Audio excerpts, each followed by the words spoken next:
Yo, what's up guys? Jonathan with On Track Fitness here, and real quick I wanted to come at you guys today with another whiteboard video, this time on tracking. So when it comes to tracking your food, this can be one of those things that people struggle with in the beginning, and I think the biggest thing that sets people back from tracking is struggling with the fact that it's not always going to be 100% accurate, right? So when it comes to tracking food, I want you to always remember that consistency beats accuracy 100% of the time.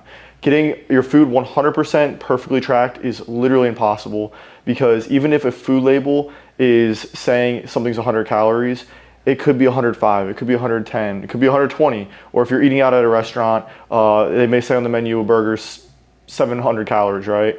But that chef adds a little bit more oil when cooking, or adds a little bit more cheese than usual. They're a little bit more generous with their portion sizes. So you're never gonna be perfect when it comes to tracking, right? So accuracy is kind of the going by the wayside.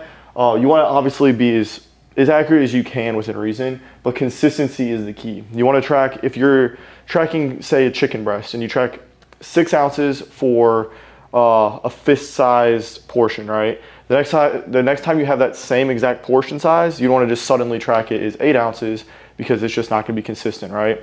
So I wanted to kind of put this in perspective in the calorie sense, and I like to use just a general 2,500 calorie TDE rule, right? So this is varies person to person. If you work with us, we personalize this for you. We'll explain this whole thing. If we haven't explained it to you, let us know. We'll break it down for your specific situation. But say someone's TDE, the amount of calories they burn in a day is 2,500. So you want to lose weight, you get put in a deficit, so you're sitting at 2,000 calories per day as your goal calories, right? Then on the flip, like you get assigned that calorie goal, and then you start tracking, and you're tracking 2,000 calories a day. But the realistic side is you're actually consuming 2,250 a day. That is totally okay, and it's totally expected. But if you're consistently tracking, you're tracking the same foods the same way, and you're constantly hitting that 2,000 number, but the real number is going to be right in here, which you may not even know about. The important thing is if we see the scale not doing what it's supposed to do, or progress is not doing what it's supposed to do, when it comes to performance and all that stuff, if we drop your hypothetical calorie goal, say we drop that now to 1,850, so we drop it 150 calories from what you're going for.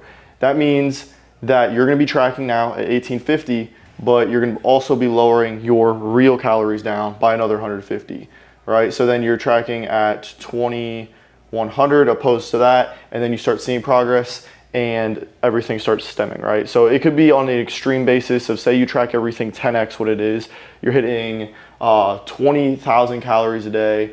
That's how you're tracking things, and we make a 5,000 calorie adjustment. This is just in extreme hypotheticals.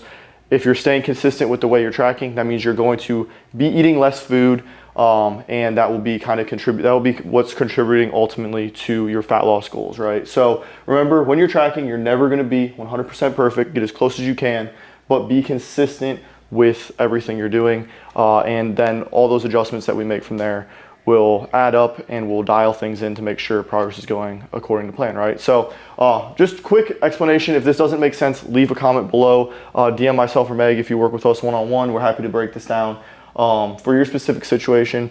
But consistency always beats accuracy. Let that be your little news for the day, and thank you for watching.